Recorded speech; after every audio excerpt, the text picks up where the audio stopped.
야담 이야기. 전쟁통에서 피운 사랑.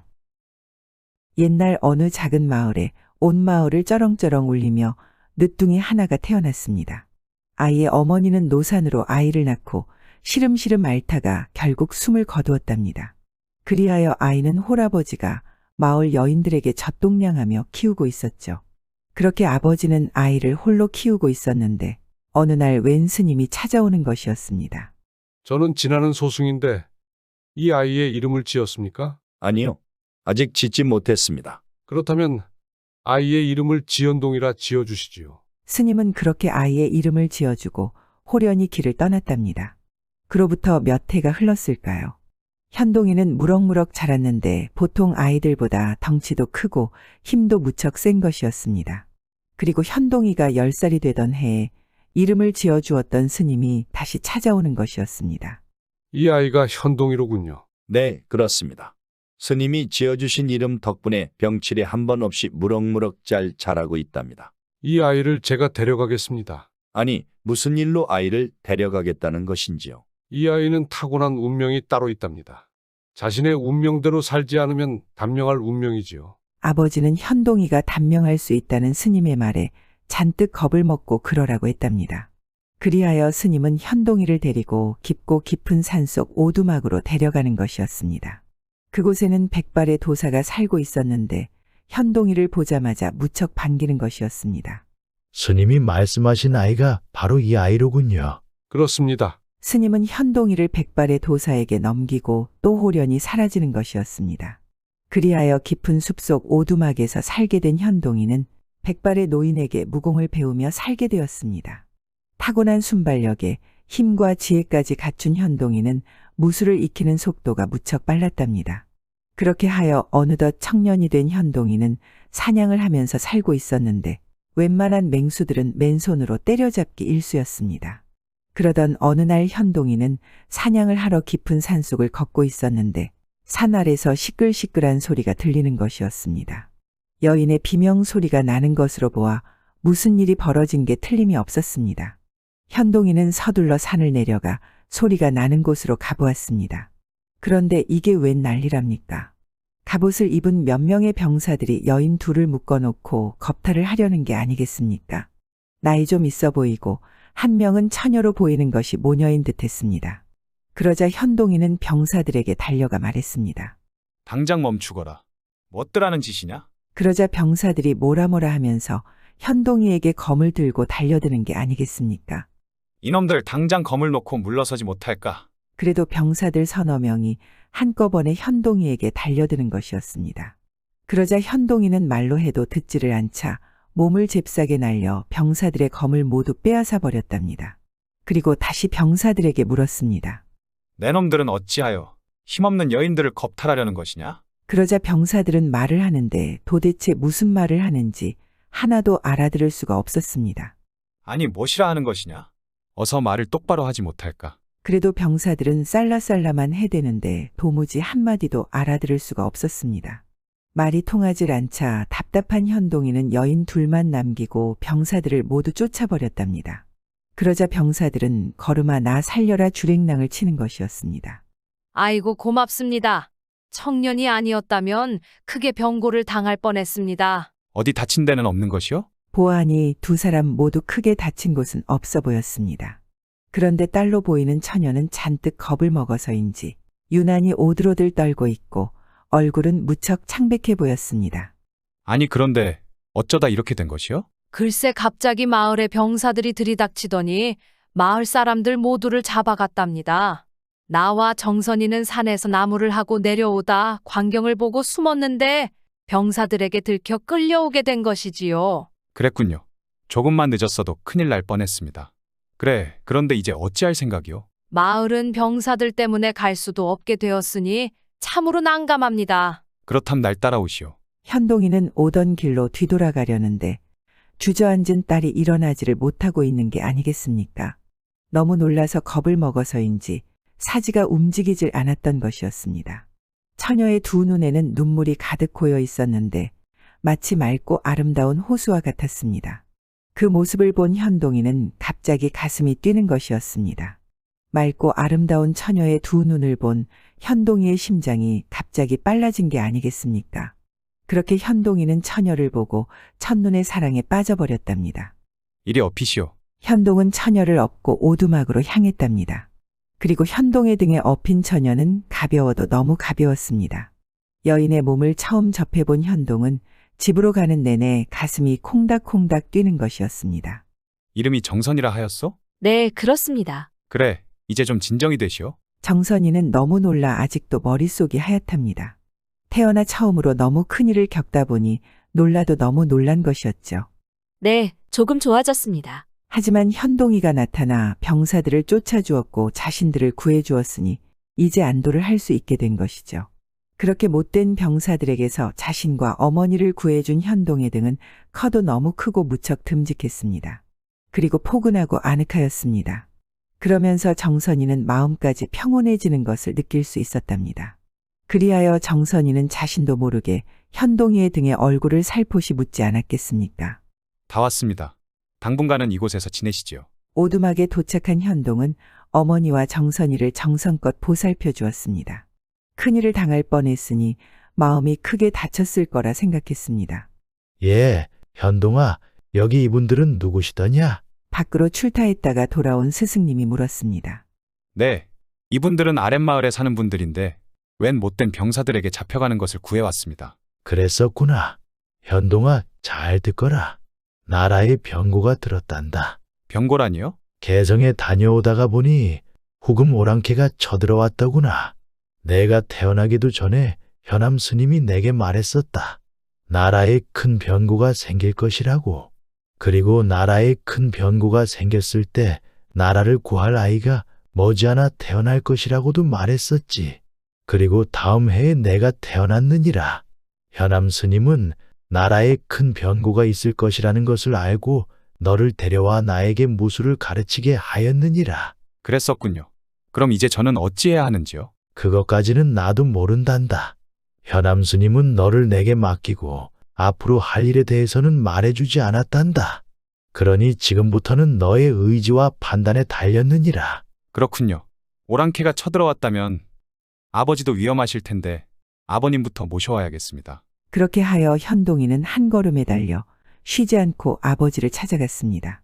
다행히도 아버지가 사는 마을까지는 아직 후금의 병사들이 거쳐가지 않았었습니다. 그리하여 현동이는 아버지를 모시고 다시 오두막으로 돌아왔답니다. 아니 그런데 정선이와 어머님이 보이질 않는 것이었습니다. 그러자 현동이는 스승님에게 물어보았습니다.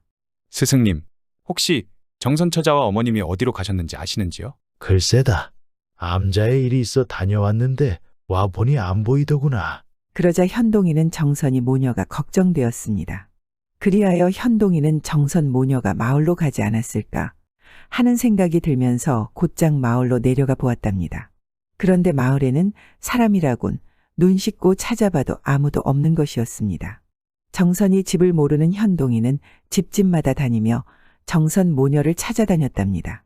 마을에 있는 모든 집을 다 찾아봐도 정선 모녀가 보이질 않는 것이었습니다. 정선이를 마음에 두게 된 현동이는 하늘이 노래지면서 마음이 조급해지는 것이었습니다.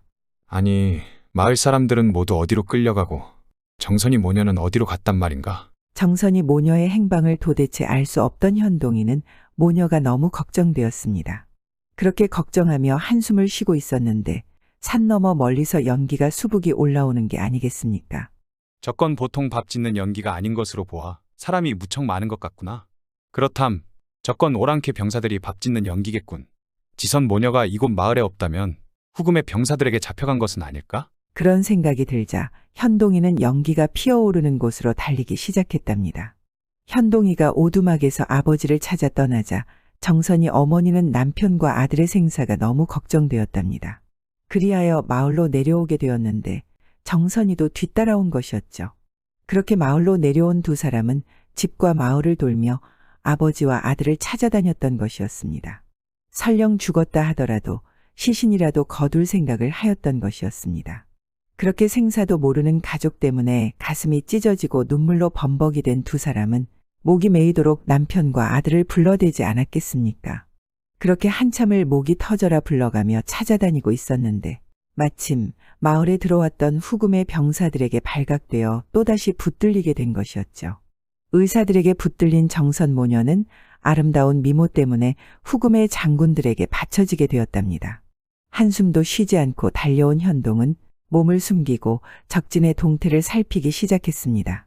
갑옷을 입은 수백의 병사들이 잡아온 마을 사람들로 보이는 수많은 사람을 감시하며 땅 파는 일을 시키고 있었습니다. 작업하는 형태를 보니 진영을 세우기 위해 털을 닦는 것 같았습니다.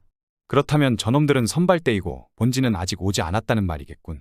그리고 잡혀온 사람들도 좋기 수백은 되어 보이는데 여러 마을에서 백성들을 모두 잡아온 것이었습니다.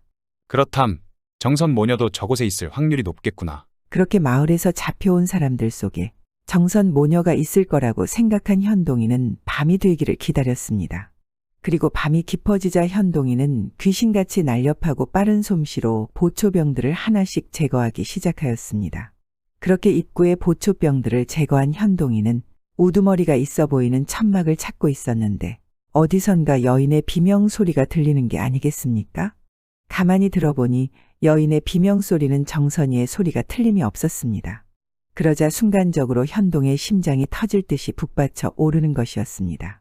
머리끝까지 분노가 치밀어 오른 현동은 생각할 겨를도 없이 검을 들고 정선의 비명이 나는 막사로 쳐들어갔습니다. 그러자 장군으로 보이는 거대한 사내가 정선이를 겁탈하려는 게 보이자 분노에 찬 현동의 검은 번개보다 빠르게 장군의 목을 관통했는데 오랑캐 장군은 비명도 못 지르고 목이 두 동강이 나버렸습니다. 정선 처녀, 내가 왔소. 괜찮으시오? 정선 처녀는 이미 정신이 나갔는지 현동이를 알아보지 못하고 계속 비명을 지르는 것이었습니다. 그런 모습을 보게 된 현동이의 두 눈에는 눈물이 주르륵 흐르는 것이었습니다. 얼마나 놀랐으면 자신도 못 알아보고 계속 비명을 지르자 현동이는 가슴이 아파도 너무 아팠습니다. 그리하여 현동이는 검을 놓고 정선 처녀를 꼭 안아 주었답니다. 비명을 지르며 몸서리를 치는 정선이를 꼭 안고 있는 현동의 두 눈은 눈물이 하염없이 흐르기 시작했습니다. 정선 처녀, 진정하시오. 나, 현동이요. 현동이가 꼭 안고 말을 계속 걸어주자 현동의 음성이 들리기 시작했는지 정선의 비명이 멈추는 것이었습니다. 그리고 정선이가 고개를 들어 현동을 바라보았습니다. 그렇게 현동을 확인한 정선이의 두 눈엔 눈물이 왈칵 쏟아지면서 현동을 바로 안는 것이었습니다. 너무 겁이 나고 무서웠어요. 이젠 내가 왔으니 너무 염려하지 마시오. 그렇게 두 사람은 서로를 꼭 안고 흐르는 눈물을 닦아주었습니다. 이곳에 잠시만 숨어 있으시오. 내가 적들을 해치우고 곧 돌아오리다. 안 됩니다. 무서워서 혼자는 있을 수가 없어요. 나를 믿고 잠시만 숨어 있어요. 둘이 같이 움직이면 둘 다 위험합니다. 그러면 알겠어요. 대신 빨리 오셔야 해요. 알겠소. 그렇게 정선이를 안심시킨 현동이는 장군의 막사를 나와 주변 막사로 들어가 자고 있는 병사들을 하나도 남김없이 모두 제거하기 시작했습니다. 아니, 그런데 이게 웬 날벼락이랍니까? 잡혀온 마을 사람들은 모두 꽁꽁 묶여 있었는데 현동이가 막사의 병사들을 해치우는 것을 발견하고 여기요 여기 하면서 소리를 치는 게 아니겠습니까? 그 바람에 자고 있던 병사들이 깨어나면서 소리치면서 나팔을 부는 것이었습니다. 그러자 순식간에 후금의 병사들이 모두 일어났고 수백의 병사들이 검과 창을 들고 현동이에게 달려드는 것이었습니다. 후금 오랑캐의 병사들은 선발대이다 보니 무공이 뛰어난 병사들로 구성된 것이었습니다. 그러자 현동은 양손에 검을 들고 번개보다 빠르게 치고 나가기 시작했습니다. 현동의 검이 어찌나 빠르고 힘이 센지 후금의 병사들이 추풍낙엽이 되어 떨어져 나가기 시작했습니다. 그렇게 시간이 얼마나 흘렀을까? 후금 선발대의 진영이 쑥대밭이 되었는데 후금 오랑캐 병사들의 시신으로 꽉 차게 되었습니다. 그렇게 수백의 선발대를 모두 처치한 현동이는 묶인 마을 사람들을 모두 풀어주었습니다. 그리고 정선의 어머니와 아버지 그리고 동생도 모두 찾을 수 있었습니다. 그러자 현동은 마을 사람들에게 후금 병사들의 무기를 모두 챙기라고 하였습니다. 정선 처녀, 모두 끝났소. 이제 나오시오. 오랑캐 장군의 침대 밑에 숨어있던 정선 처녀를 불러내자 정선이는 현동이 품에 와락 안기는 것이었습니다. 그렇게 정선이가 무탈하게 품에 안기자 현동이도 비로소 마음이 놓였답니다. 태어나 처음으로 사랑하게 된 정선이가 오랑캐들에게 위협을 당할 상황까지 갔었으니 현동의 심장이 멀쩡할 수가 없었죠. 걱정했어요. 무슨 일이 있을까봐 얼마나 조마조마했는지 몰라요. 그랬소. 걱정 마시구려. 적들은 모두 해치웠다오. 그리고 정선 처녀 가족도 모두 찾았으니 이젠 안심해도 된다오. 적들을 모두 해치우고 가족을 모두 구했다는 말에 정선이는 두 눈에 눈물이 왈칵 쏟아지는 것이었습니다. 그도 그럴 것이 사랑하는 가족의 생사도 몰라 걱정을 많이 하고 있었는데 가족을 모두 구했다는 말에 크게 안도가 되었던 것이었습니다. 그리고 너무 놀라 또 걷지도 못하는 정선이를 현동의 등에 업고 밖으로 나왔습니다. 그리고 오랑캐의 무기로 무장한 마을 사람들을 모두 데리고 숲으로 들어갔답니다. 한편 3만의 대군을 이끌고 쳐들어온 오랑캐는 선발대가 전멸되었다는 소식에 어이가 없었습니다. 그동안 여러 성을 함락하고 평상까지 내려왔지만 조선 청년 하나에게 수백의 선발대가 몰살당했다는 것은 어처구니가 없어도 너무 없었습니다. 그리하여 화가 잔뜩 난 오랑캐 수장은 병사 3천을 보내 현동과 마을 사람들을 토벌케 하였답니다. 기마병으로 무장한 3천의 대군이 산 아래까지 들어오자 현동은 마을 사람들로는 이길 수 없다고 판단하고 사람들을 모두 데리고 몇 개의 산을 넘기 시작했습니다. 그렇게 산을 넘고 넘어 오랑캐 본진이 있는 뒤쪽 깊은 산에 자리를 잡았습니다. 산이 무척 험하다 보니 오랑캐 기마병은 더 이상 추격을 할 수가 없었답니다.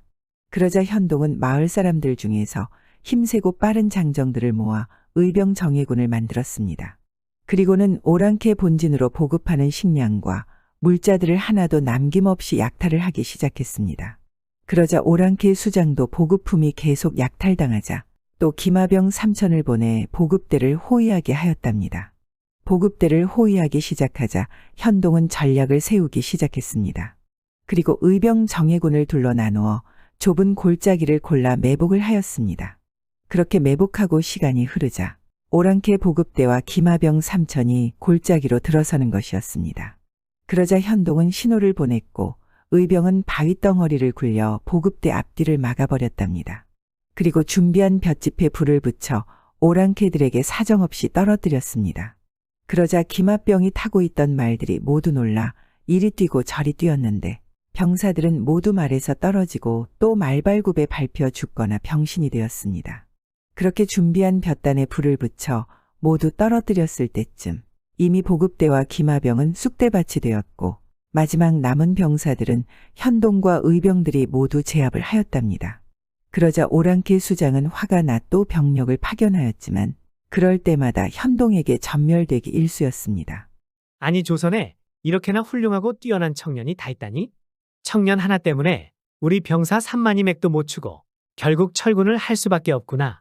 결국 보급이 완전히 끊기고 병력의 손실이 너무 커진 후금 오랑캐는 더 이상 전쟁을 할 수 없는 상황까지 이르렀답니다. 그러자 오랑캐 수장은 궁여지책을 내놓았는데 궁여지책은 이랬답니다.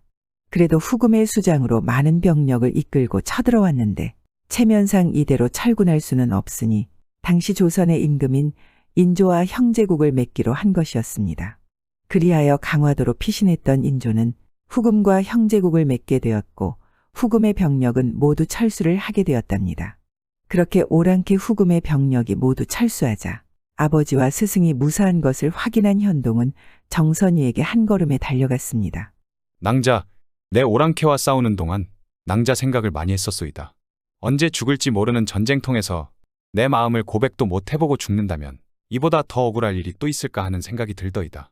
내 목숨 걸고 낭자를 지킬 터이니 내게 와주시오. 현동은 목숨 걸고 적과 싸우는 동안 목숨의 위협을 느낄 때도 많이 있었습니다. 그럴 때마다 살아서 돌아만 간다면 정선 처녀를 부인으로 맞을 것을 다짐했었습니다. 정선이도 끔찍한 상황에 처할 때마다 구세주처럼 나타나 자신을 구해준 현동을 마음에 두고 있었답니다. 그리하여 현동의 말이 끝나자마자 정선은 대답 대신 현동의 품에 푹 안겼습니다. 그리고 두 사람은 뜨겁고 뜨거운 사랑을 나누었습니다. 그리고 그날 밤은 유난히도 별들이 반짝이었답니다. 오랑캐 후금을 물리치는데 많은 공을 세운 현동에게 인조는 장군으로 임명했고 현동은 많은 병사들의 훈련을 맡게 되었습니다.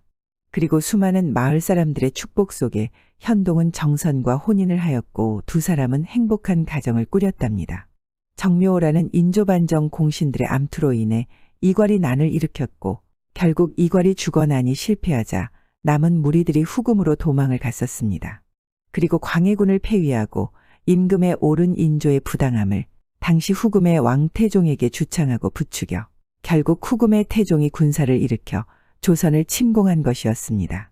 권력 다툼에서 패한 무리들의 그릇된 처사로 일어난 정묘호라는 자칫 나라를 후금에 빼앗길 수도 있었던 역사적 사건으로 다시는 이런 일이 일어나서도 또 있어서도 안 되겠습니다.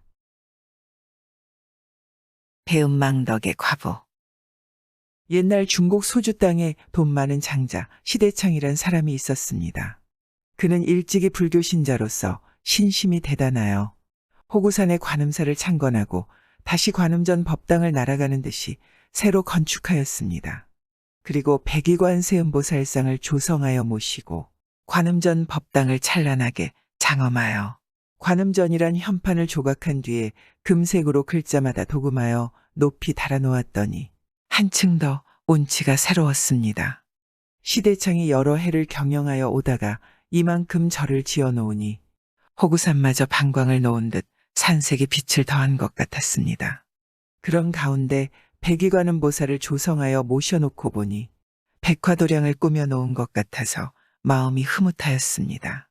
내일 모레면 낙성식을 하게 되었으므로 도량 청소와 경내 정리를 다 마치고 목욕을 한 후 새 옷을 갈아입고 관음전에 들어가서 수없이 예배를 드리고 축원과 맹세를 바쳤습니다.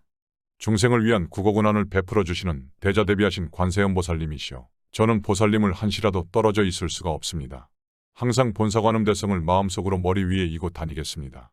저의 죄를 소멸하여 주시고 복을 이루어 주시는 동시에 무수한 모든 중생도 이 백화도량으로 이끌어 제독해 하여 주소서. 축원을 하고 이절에 단계화상을 주지로 모셔 절을 옮겼으므로 그 단계 스님도 따라 들어가서 관세음보살께 예배하고 끌어앉아서 시시의 소원이 성취되기를 축원하였습니다.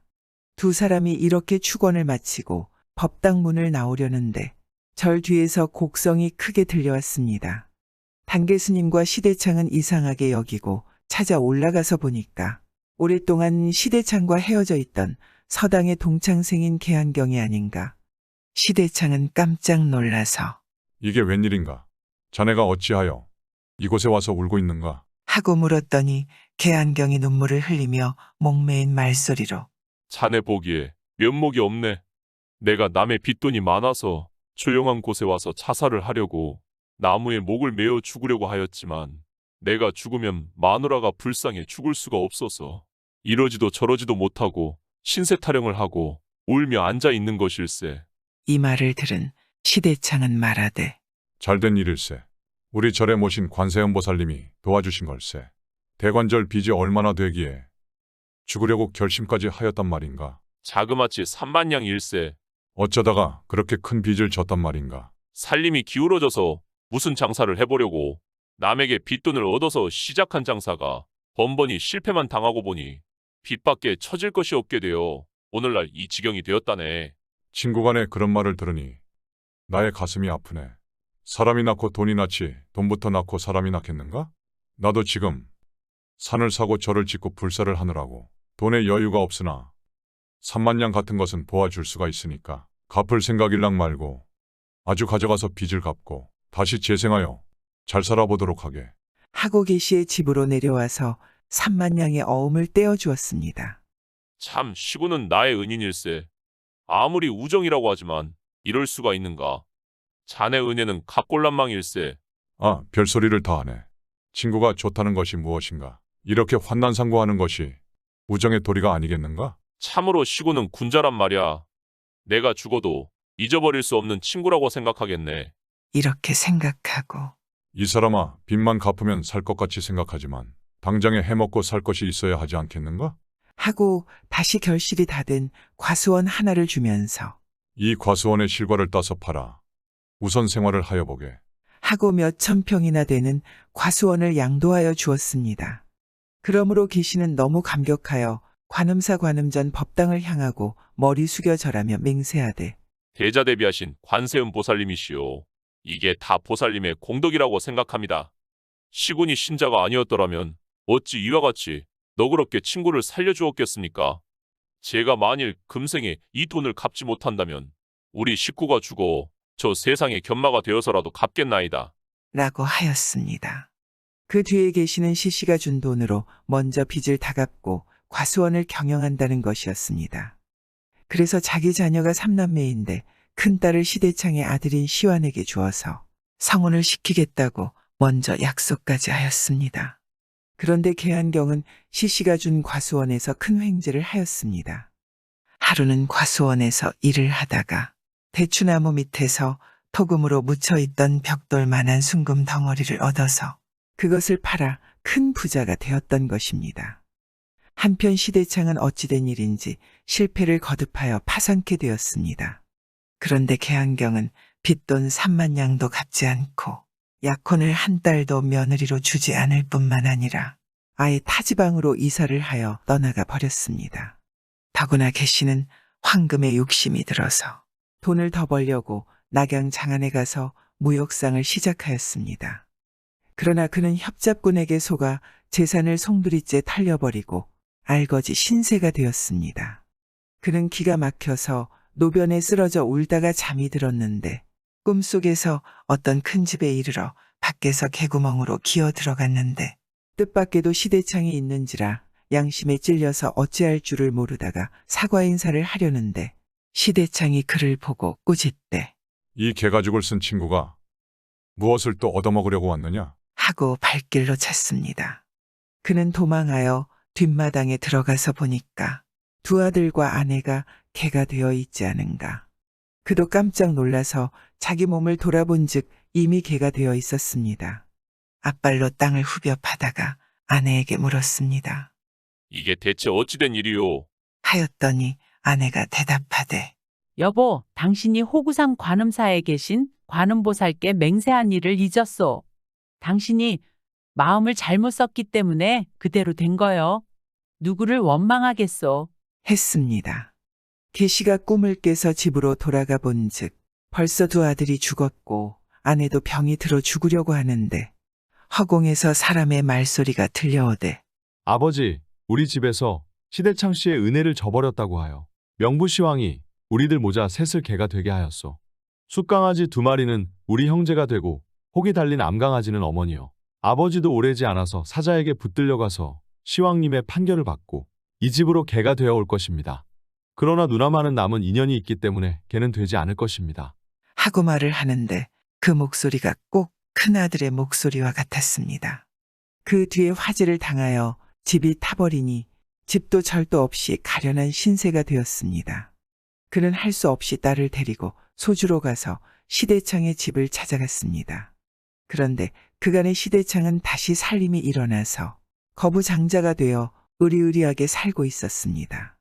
시시의 아들인 환희도 벌써 어떤 대가 집딸과 결혼하여 살고 있었습니다. 계시는 시시를 보고 시영에게 대할 면목이 없어. 너무나 염치 없는 일이지만 먼저 당신 아들인 환희에게 내 딸을 데리고 왔으니 받아주시면 감사하겠소. 하고 애원하였더니 환희가 아버지 대신 나서서 말하되 계 선생님, 말 같지 않은 말씀을 하지도 마시오. 사람으로 달면 삼키고 쓰면 뱉는 것도 분수가 있지 않습니까? 선생이 3만 양의 빚 때문에 죽게 된 것을 우리 아버지가 갚아주게 하고 더구나 과수원까지 주지 아니하였소. 선생은 우리 과수원에서 금덩이를 얻어가지고 말 한마디 없이 회계 땅으로 도망가서 장사를 한답시고 낙양장안으로 왕래하며 호화판으로 잘 살더니 급기야 망하니까 무슨 얼굴로 우리 집을 찾아온 것이오. 우리 집이 기우니까 아주 망할 줄 알고 선생은 횡재를 하여 아주 잘 살 줄로 알았죠. 하지만 사람은 마음을 잘 써야 합니다. 오늘날 이 마당에 무슨 염치로 다시 찾아왔단 말입니까? 당신께서 우리 관음보살님께 맹세한 대로만 하였으면 이렇게 되지는 않았을 것입니다. 하고 거절합니다. 그러한즉 다른 하인들이 가세하여 욕설을 퍼붓고 쫓아냈습니다. 계시는 창피를 무릅쓰고 사지를 땅에 뻗치고 고두백배하며 내가 죽을 때가 되어 저지른 일이니 한 번만 너그러이 용서해 주시오. 하고 애원하고 있자니까 그 집에 3마리의 강아지가 쫓아나와 슬프게 울고 짖고 하는 것이 아닌가. 계시는 이것이 자기의 처자라고 생각하니 정신이 아득하였습니다.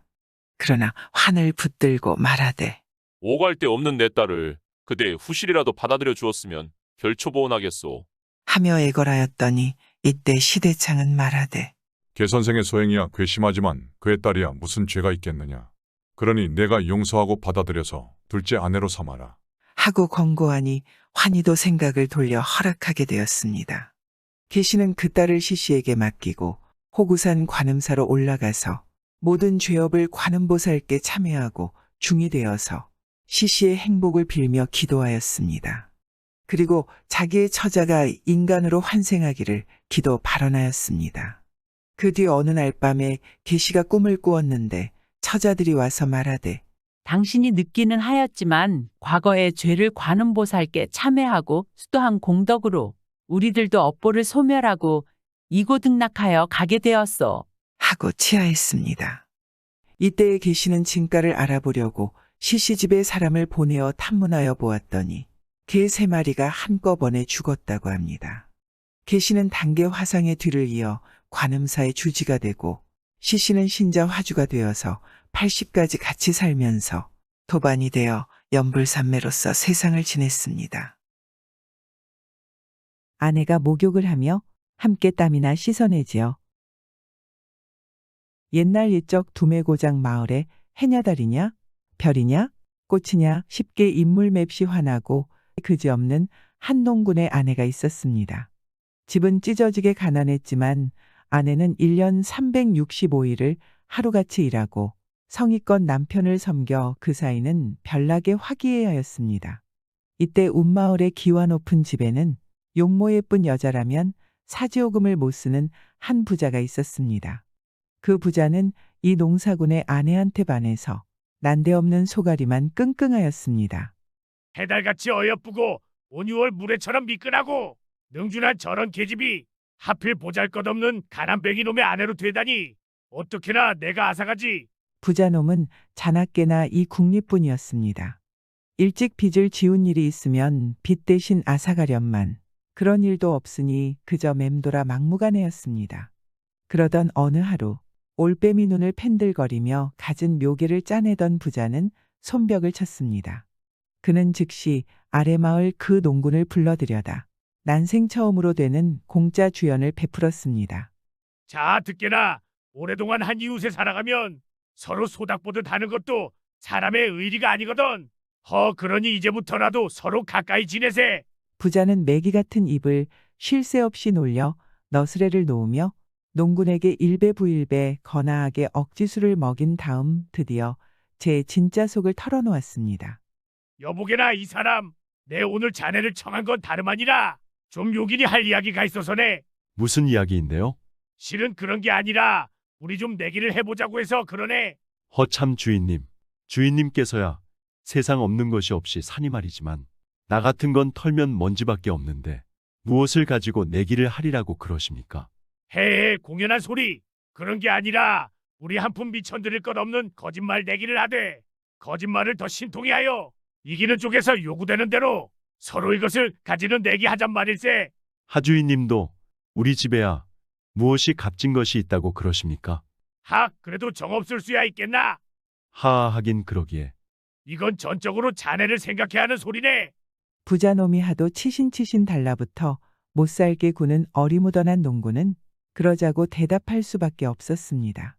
집에 돌아와 술이 깬 뒤 아무리 생각해 보아야 부자놈의 술꼬임에 빠져 취중 대답한 일이 고민되어 잠을 잘 수가 없었습니다. 인색하기로 소문난 부자놈이 자기 남편을 청에다가 곤죽이 되도록 술을 먹인 여기엔 꼭 자기와 연관되는 파렴치한 장꾀가 숨어 있다는 것을 언영 눈치챈 아내는 남편을 위로하였습니다. 당신은 염려도 많으시네요. 그만한 일을 가지고 다 그러십니까? 그러면서 다음번에 불리워 가게 되면 여사여사하라고 하였습니다. 이튿날 농군은 불리워 갔습니다. 자, 그럼 자네부터 거짓말을 하여 보게나. 그리하여 농군의 아내가 시켜주던 그대로 난생 첫 거짓말 한마디를 하게 되었습니다. 난 며칠 전에 스물한돌 생일을 섰사옵니다. 그래, 쇠였지. 그때 장거리에 나가서 소 뒤다리 하나 사다가 12가지 채를 볶아놓고 온 동네 남녀로소를 새끼나 접관을 했는데도 절반이나 남지 않았겠습니까? 그러자 부자는 그럴 수 있네. 그럴 수가 있어.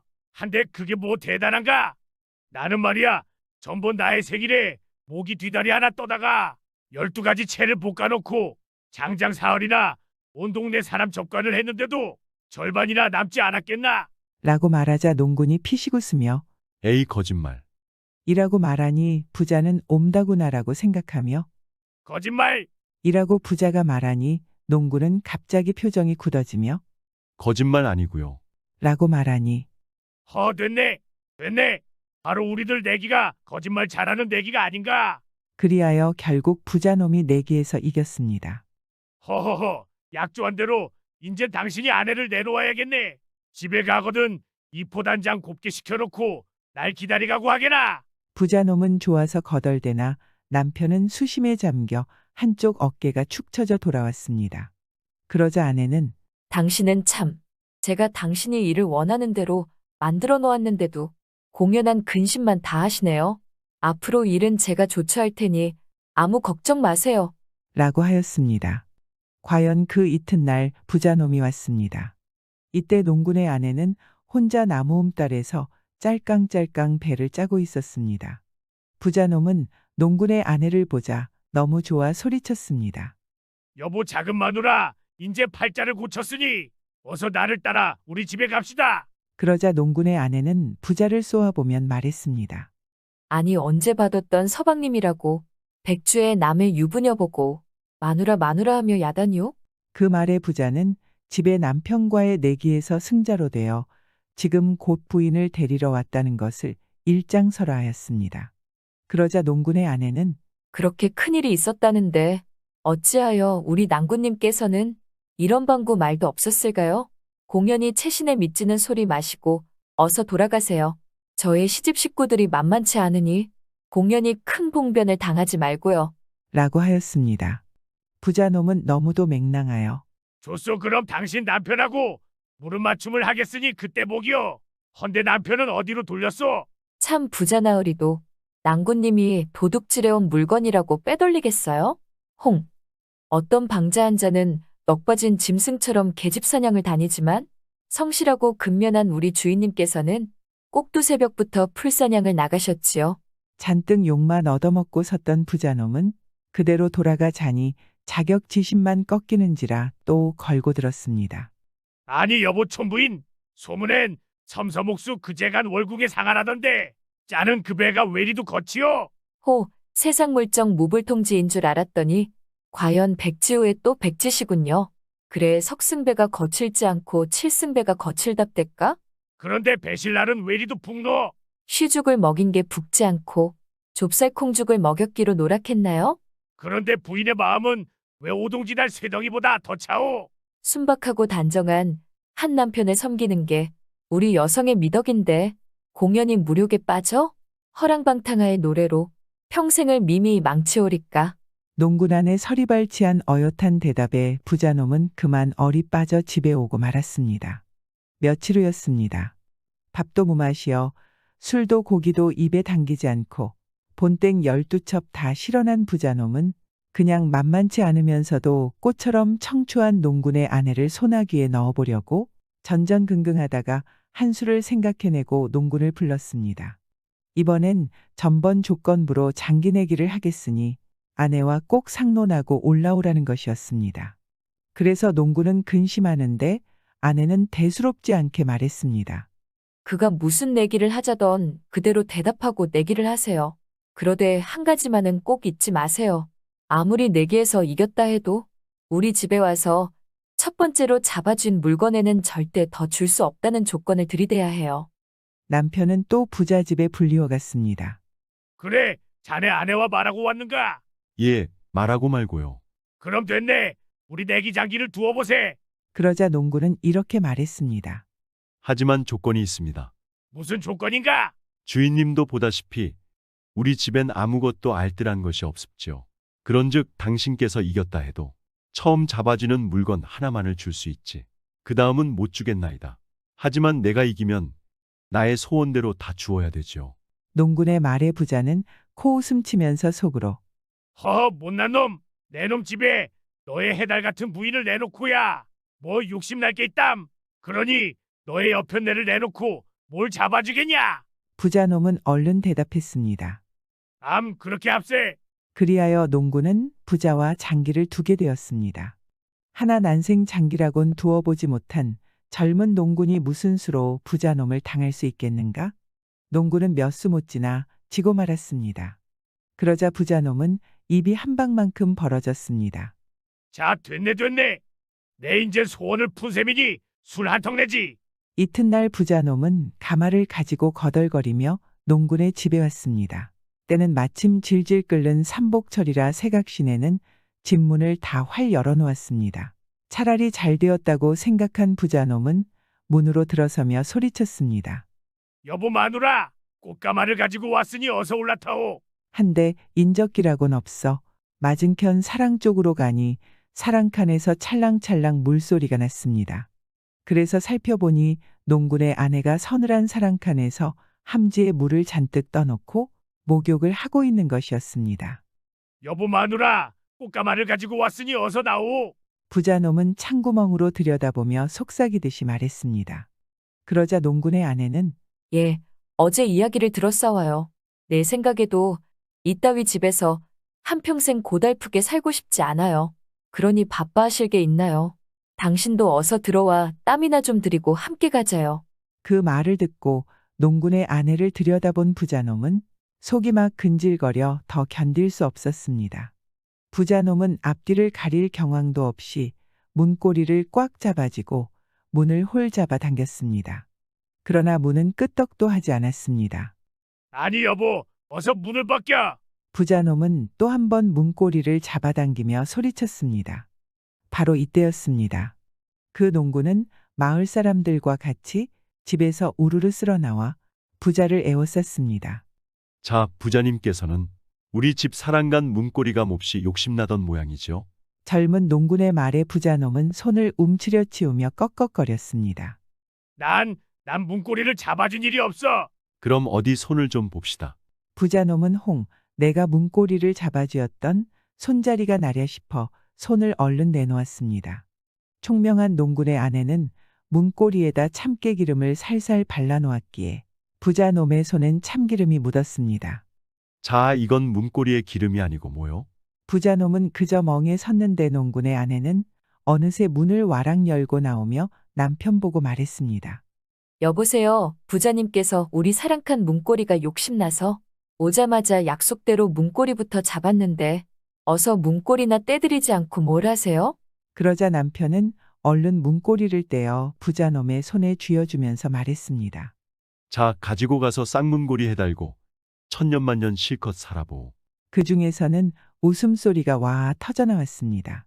그리하여 부자놈은 총명하고 어여쁜 농군의 아내를 빼앗으려다가 도리어 그의 총명에 빠져온 마을 사람들 앞에서 갯골망신 당한으로부터 다시는 더 농군의 아내를 빼앗을 생각을 엄두조차 못 내었다고 합니다.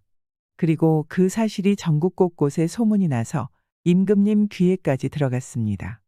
임금은 당장 그놈을 잡아와서 옥에 가두고 그 집에 재산도 몽땅 압수해서 동네 사람들에게 나눠주어라. 라며 어명을 하여 결국 부자놈은 모든 것을 빼앗고 옥살이 하다가 저 세상으로 갔다고 합니다. 과욕필망이라는 사자성어가 있습니다. 욕심을 너무 부리면 화를 못 면한다 라는 뜻으로 위 부자처럼 너무 욕심을 부리면 결국 많은 사람들의 지탄을 받을 것이며 결국에는 그 지탄으로 이어 화를 받는다는 것입니다. 요즘 세상에 있는 것도 지키기 힘든데 욕심을 부리면 있는 것마저 잃을 수가 있다는 것을 명심하면서 살았으면 좋겠습니다. 과부와 머슴 같은 부자, 그리고 호박씨. 옛날에 한 과부가 아들 하나를 데리고 주막을 차려놓고 가는 사람 오는 사람 재워주며 돈을 벌어먹고 살았습니다. 그러다 보니 손님들이 돈이나 물건을 저녁에 맡겨두었다가 아침에 찾아가는 일이 많았는데 그 중에는 더러 건망증이 심한 사람이거나 작은 물건인 경우 맡긴 물건을 잊어버리고 그냥 가는 사람들이 은근히 있었습니다. 그러면 맡아둔 물건은 말 하나마나 주인 차지가 되는 거였습니다. 중이 연불보다 잿밥에 더 마음이 가듯이 한두 서너 번 이런 일이 생기니까 주막 주인인 과부는 은근히 그런 일이 자꾸 생기기를 바라게 됐습니다. 처음에는 남의 물건을 까닭 없이 재찾으려 하는 게 조금 캥기기도 하고 도로 찾으러 오면 어쩌나 하는 마음도 들었는데 날이 갈수록 공것 탐내는데 이골이 나서 그게 아무렇지도 않게 됐습니다. 행여 도로 찾으러 오는 사람이 있어도 딱 잡아떼고 안 돌려줄 만큼 뻔뻔스러워졌습니다. 하루는 웬 손님이 나귀를 타고 주막에 들었는데 이 손님이 묵직한 동괴를 턱 내놓으면서 주인장, 이 돈을 좀 맡아뒀다. 내일 떠날 때 돌려줘. 라고 동괴를 맡기는 거였습니다. 그리고 술과 안주를 잔뜩 시켜서 먹는데 등치가 산만해서 먹는 양이 어마어마했습니다. 거의 주막에서 하루 동안 8양을 먹었던 것입니다. 과부는 손님의 뒤치다거리를 다하고 방에 들어간 걸 확인한 후 동괴를 확인했는데 보아하니 1000양은 됨직했습니다. 그 돈이면 논 10마지기를 살 수가 있었고 몇 년 동안은 일을 안 하고도 살 수 있었습니다. 공것 바라는데 이골이 난 과부는 그걸 보고 탐이 안 날 수 없었습니다. 과부와 아들은 절로 침이 꿀꺽꿀꺽 넘어갔습니다. 손님이 저걸 잊어버리고 두고 가면 얼마나 좋을꼬. 돈 맡긴 걸 까맣게 잊어버리게 하는 수가 없을까? 못된 송아지 엉덩이에 뿔난다고 생각한다는 게 이런 국리뿐이었습니다. 그러다가 이 과부가 무슨 방도를 생각해냈는지 아들더러 어서 가서 호박씨를 넉넉히 구해오너라 하고 아들을 득달했습니다. 호박씨를 많이 까먹으면 뭐든 잘 잊어버린다는 말이 옛부터 전해 들어오던 것을 어디서 들어가지고 방도를 생각해낸다는 게 손님에게 호박씨를 많이 까먹일 참이었던 것입니다. 아들은 과부한테 아닌 밤중에 홍두깨 격으로 호박씨는 왜 갑자기 구해오라는 거예요? 라고 말하니 아, 글쎄 구해오라면 구해오기나 해. 좋은 수가 있으니 잘만 하면 편하게 살 수가 있어. 라고 말하는 거였습니다. 아들이 할 일 없이 동네에 가서 이 집 저 집 돌아다니며 호박씨를 닷대나 구해왔습니다. 구해오니 그걸 가지고 손님 방에 들어가서 능청을 떠는데 손님, 심심한데 이거나 좀 드시오. 이 호박씨로 말씀드리면 우리 고을에만 나는 별종으로 보약 중에 보약이죠. 한닷대만 드시면 감기 한 번 안 걸리고 무병장수할 것입니다. 하고 아주 침이 마르게 말하니 손님은 아, 이거 참 고맙소 하면서 권하는 대로 호박씨를 조금 까먹다가 잠자리에 들려고 하니 주인은 어떻게 해서든지 호박씨를 더 많이 먹이려고 손님 곁에 앉아서 손이 부르트도록 호박씨를 까서 권했습니다. 그래서 그놈의 호박씨 닷대를 다 까 먹여놨습니다. 자, 이제 호박씨를 그리 많이 먹어봤으니 동괴 맡긴 건 까맣게 잊어버렸겠지. 이렇게 생각하고 어서 날이 밝아 손님이 떠나기만을 기다렸습니다. 그런데 이튿날 아침이 되니까 손님이 일어나자마자 신들매를 고쳐 매고 주인을 부르더니 가야겠으니 어제 맡긴 동괴를 돌려주오. 라고 말하는 거였습니다. 그러자 주인은 속으로 깜짝 놀라면서 아, 그걸 잊어버리라고 밤새 호박씨를 까먹였는데 말짱 헛일이 되고 말았던 것입니다. 과부는 온몸에 기운이 쑥 빠졌지만 할 수 없이 동괴를 주어 보낼 수밖에 없었습니다. 손님을 보낸 후 한동안 마루에 턱 걸터앉아 한숨만 쉬고 있는데 갑자기 아들이 얼굴이 벌개져서 과부한테 어머니 혹시 그 손님 방값은 내고 갔어요? 하는데 가만히 생각해 보니 그 손님이 방값을 안 내고 갔습니다. 방값뿐이면 다행이지만 그 많은 밥값에 술값까지 깡그리 잊어버리고 그냥 갔던 것입니다. 그러니 과부가 무릎을 탁 치면서 호박씨를 닷대나 까먹인 효험이 있긴 있었네. 말짱 잊고 가버렸네. 라고 쓴웃음을 지었습니다. 그러니까 이런 일을 두고 남자비가 제자비가 된 거였습니다. 세상엔 공짜는 없는 법입니다. 공짜로 얻어먹은 술과 밥은 언젠가 토해내게 돼 있습니다. 위 이야기의 경우 요행을 써가면서 공짜를 바라니 제 앞일은 보이지 않아 오히려 된통 당한 당연한 결과라고 생각합니다. 제가 치마폭을 벌리니 그 큰 것이 구물구물했어요. 해풍군 정효주는 나이가 43살이었는데도 아주 가난해 의탁할 곳이 없었습니다.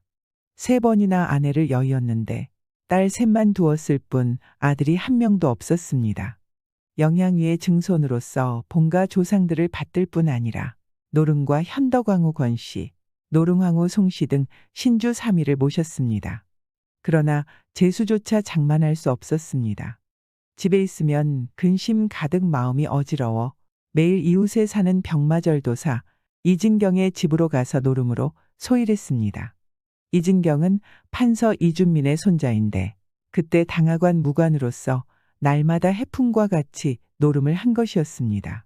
하루는 해풍이 문득 말을 꺼냈습니다. 내가 간절히 할 말이 있는데 자네가 고지 들어주겠나? 자네와 내가 이리도 친한데 따르기 어려운 청이 어디 있겠는가? 얼른 말해보게나. 해풍이 한참 머뭇거리다가 말했습니다. 우리 집안은 여러 대 제사를 지내야 할 뿐 아니라 지존의 신의도 받들어야 한다네. 그런데 내가 호라비로 사는 데다 아들도 없으니 틀림없이 제사가 끊길 것이네. 이 어찌 기막힌 일이 아니겠는가? 자네가 아니라면 내가 어찌 입을 열 수 있겠는가? 부디 내 사정을 불쌍히 여겨 나를 자네의 사위로 삼아줄 수 없겠는가? 이진경은 얼굴을 붉히고 화를 냈습니다. 자네 진담인가 농담인가? 내 딸은 올해 15인데 어찌 50이 다 된 자네가 짝으로 삼는단 말인가? 자네 말은 망언이네, 망언.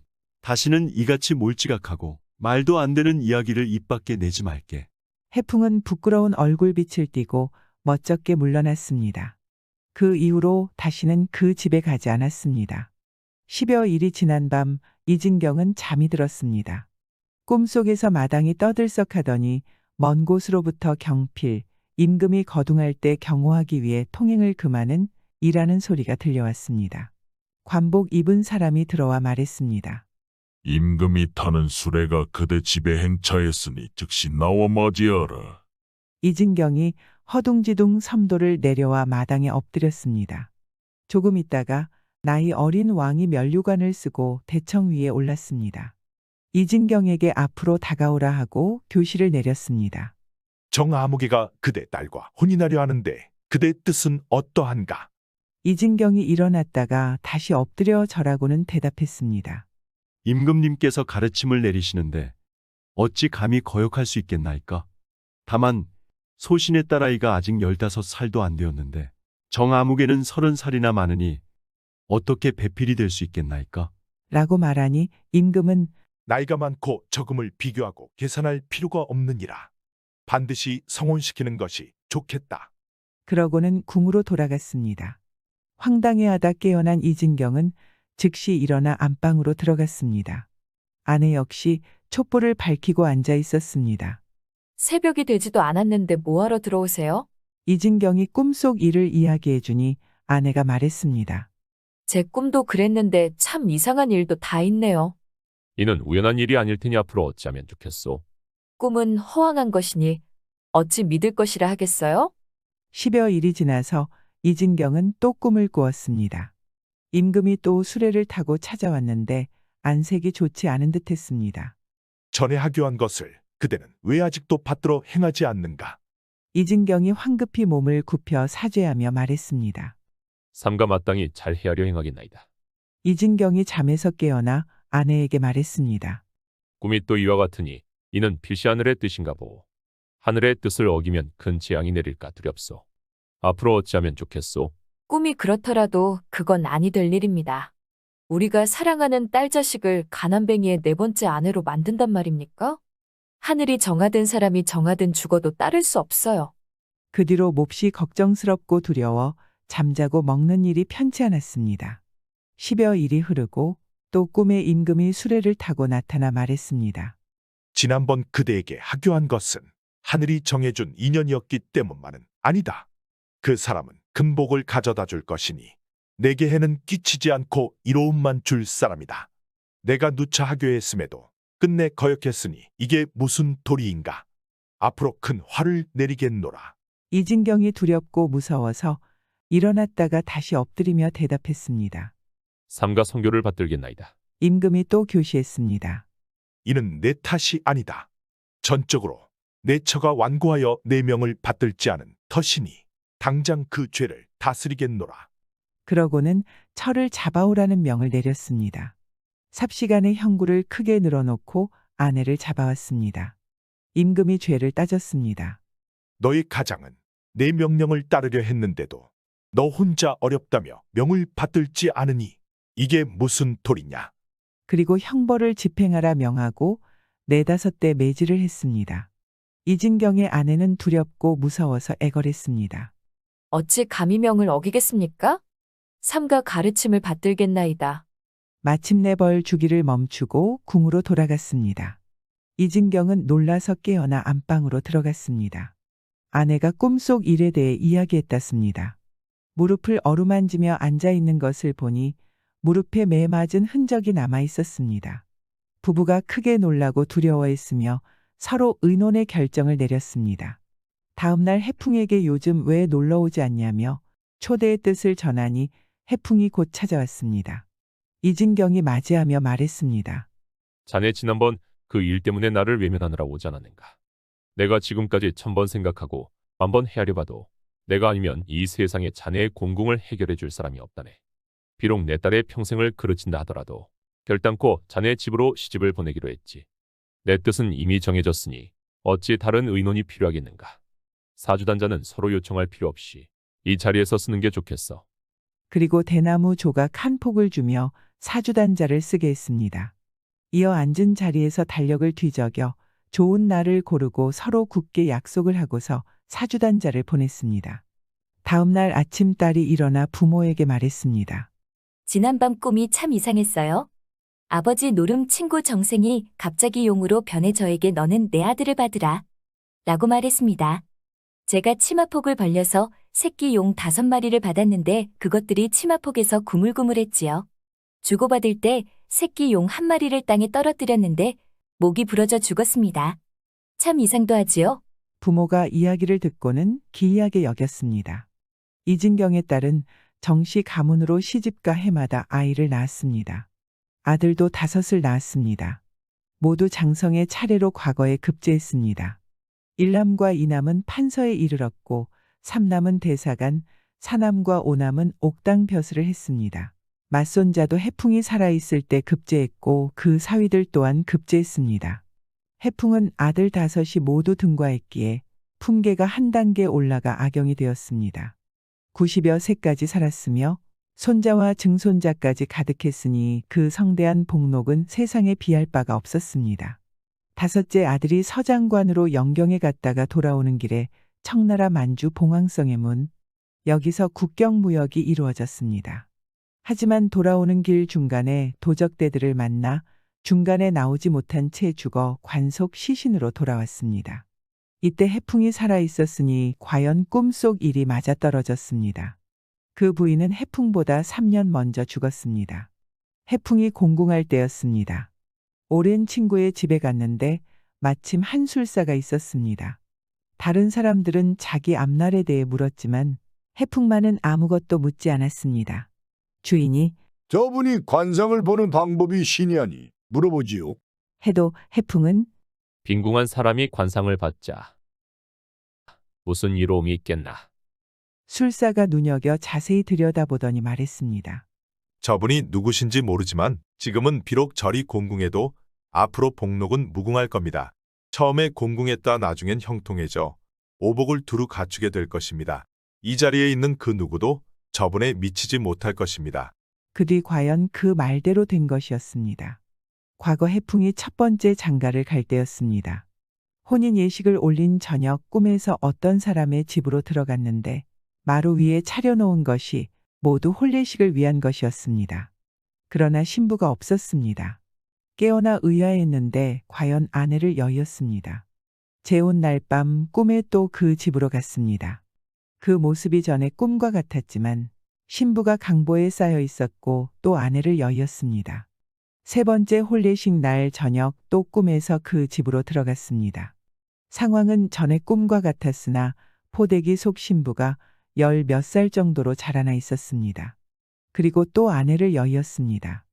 4번째 장가를 들어 이 씨 집안으로 가 신부를 보니 지난날 꿈에서 봐오던 아이였습니다. 무릇 일이 모두 이미 정해져 있어서 그랬던 것이었습니다. 이진경의 꿈속에서 명령을 내린 임금은 단종이었다 합니다. 구독과 좋아요, 알람 설정은 사랑입니다.